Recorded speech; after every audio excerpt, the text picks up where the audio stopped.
Greetings, class, and welcome to week 9. This is going to be our first new content and lecture since we did our exam and then we had our little break. So this week, we want to start talking about acting. So the first thing we want to separate is the difference between stage and screen acting. The two are similar in some respects, but definitely very different. So necessary abilities and skills of the actor. For stage, height, voice, you need to be able to project, gesture. You must make the material come alive for the person in the back row. Those are all things you need to be able to do because you are performing on a stage, and that stage is somewhat removed from the actual audience. Now, screen, on the other hand, an interesting face, expressive eyes, must be able to emote using the smallest of gestures.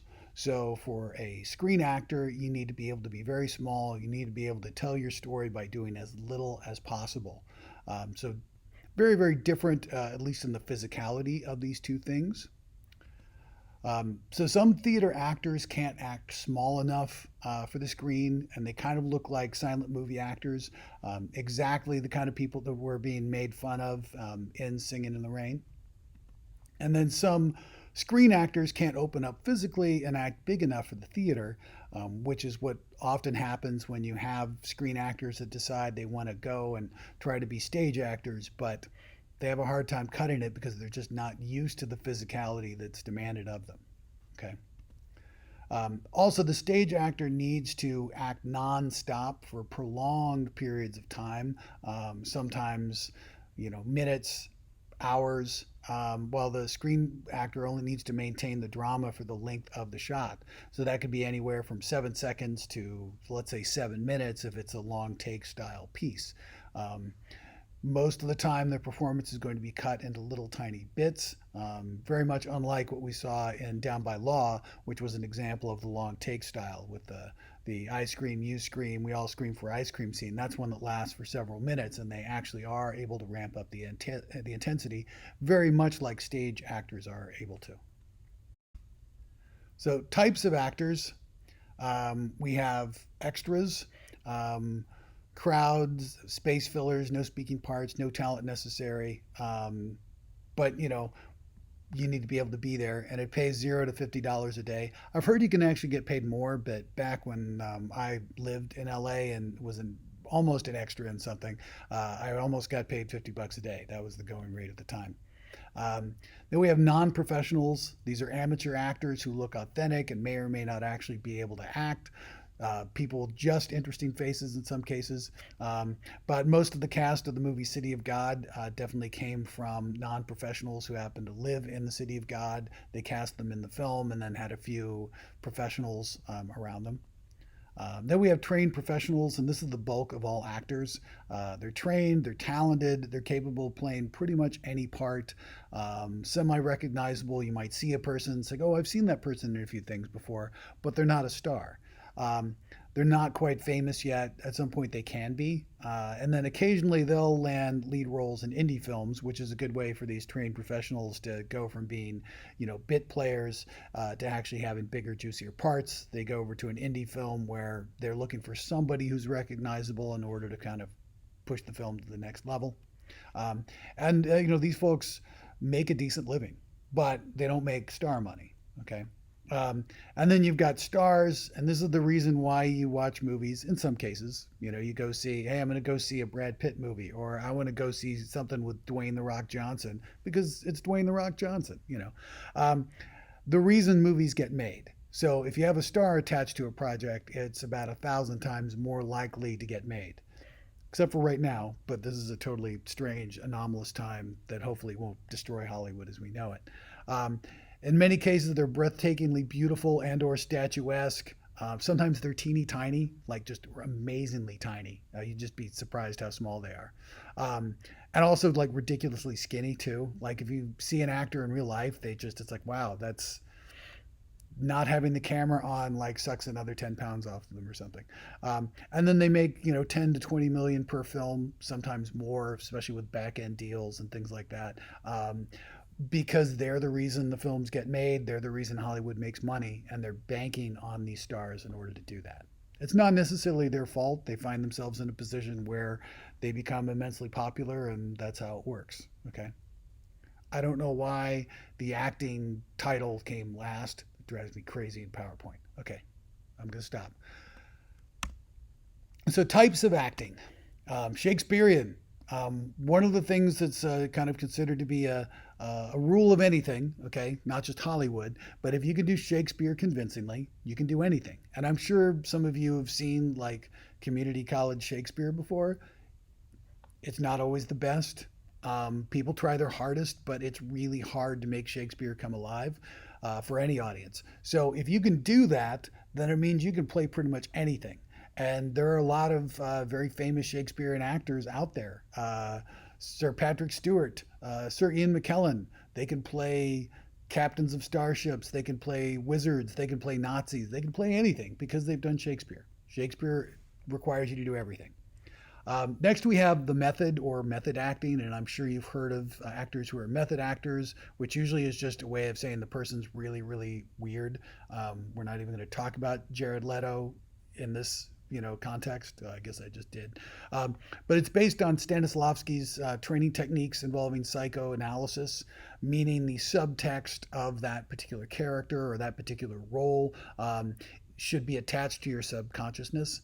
So what you want to try to do is, become the character and become the role. So the actor has to like live the part, not just be able to say the lines. So Marlon Brando was big into method acting. James Dean as well. Apparently James Dean was just like a world class kook, but he super duper got into his characters. And then Daniel Day Lewis, who I think he's retired now, but he's well known for being that character for the whole time the movie is being shot. Don't try to get him to be Daniel Day Lewis. He's only going to be that particular character he's playing. So, something to know. And, most of the time it seems to pay off. At least it did for a lot of these actors. Marlon Brando and James Dean in particular, who were considered just to be pretty faces. But once they tried method acting, it really kind of took their acting to the next level. Next, we have improvisation. Acting with structure but deviating from an actual script, and this will sometimes happen. And it's more than just ad libbing, a few lines here and there. In some cases, Godard, Francois Truffaut, in some cases, and then Mike Lee's the number one practitioner of that British director who started in theater. FYI, but he and his cast will work for 3 or 4 months, and they will actually develop the script through improvising. And then once that's done, they go to shoot it, and there is no script really. The actors have just created it between themselves. So it's an attempt at absolute realism. Sometimes it works, sometimes it doesn't. It's definitely very raw in that particular case, especially Mike Lee's films. And then bad acting. This happens. It's a thing. So when communication between the director and performer breaks down, so the actor always appears to be acting and the performance is never really believable. Is that because the director just didn't know how to talk to the actor? Sometimes when you have a director who's just beginning and they're working with a big star, there can be communication problems because of that. Or it could simply be that there are some actors that can only really be directed by certain people, and if it's not them, you're just not going to get a good performance out of them. Occasionally, the bad acting is intentional, but usually it isn't. Fortunately, it's something that's there, and we can sometimes it'll ruin a movie, sometimes it will actually make the movie. It's like, wow, that bad acting is just so absolutely delicious. There you go. Now, the director's role, the actor's performance is usually controlled and nuanced by the director, except in the last case of bad acting. Something wrong has gone there. But it's very important for the director to foster good communication with the actor and build up a relationship of trust. Okay. Some directors utilize longer shots, lengthier takes in order to allow the actors to build dramatic momentum. We already saw that and have talked about it a little bit with regards to Down by Law. There are other directors that like to do that as well. Sam Mendes, 1917. It's not all one take, but it's made to look that way. And then also Quentin Tarantino is a big fan of long takes as well. Um, Other directors are going to use other techniques to tell the story, and they may minimize or maximize performances by cutting them up into various shots. Edgar Wright's a good example of that. We saw how many cuts are in Hot Fuzz in order to produce the specific effects or the specific feeling that he was going for in the film, and also to kind of critique films that have too many cuts already. And then avant garde directors may reduce the actors to objects within the frame, and the position is as important as the performance. Some other directors, and I'll see if I can give you folks an example. We already watched one of his shorts, Hal Hartley, but since he likes to have his actors speak subtext instead of text, it becomes a very interesting kind of situation right there. Other avant-garde directors really aren't even interested in the actors even really saying any lines, and so sometimes their films can be almost nonverbal in some cases.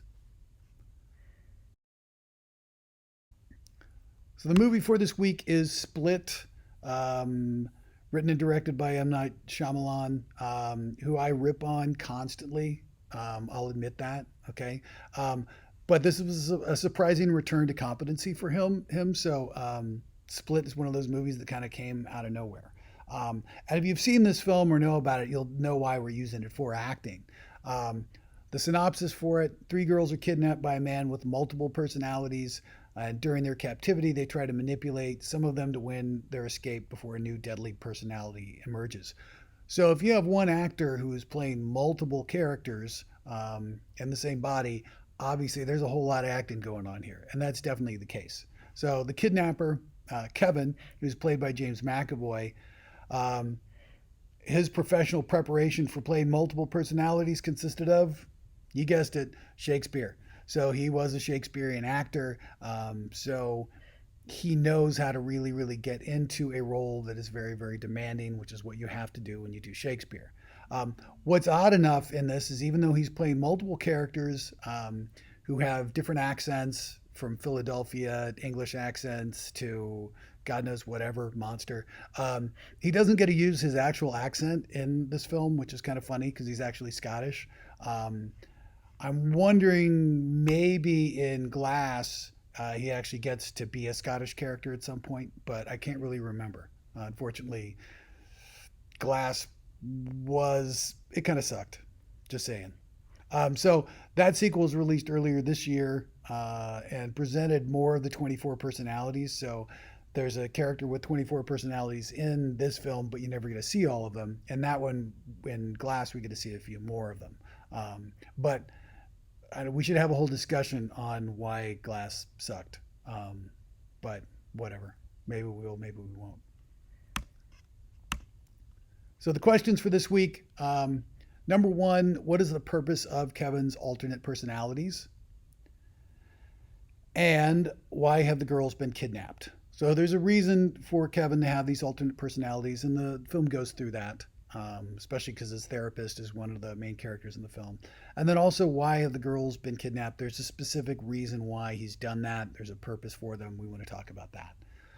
Number two, what techniques does McAvoy use to help the audience differentiate between the various personalities? So Dennis and Barry, Hedwig, Patricia, Kevin, and the Beast. These are the main characters that you get to see through the film. There are the other characters as well, but these are the main ones. So see if you can figure out, well, what makes Dennis Dennis, what makes Barry Barry. Hedwig's a pretty easy one, so that one you'll be able to list that. Same thing with Patricia as well. And then Kevin, who's the real actual person, you get to see him briefly. And then also the Beast. What makes the Beast, and how does McAvoy do that? And then number three, what distinguishes Casey from the other girls, physically and psychologically? So what's going on in there that makes her different? And then what are her prime modes of physical expression?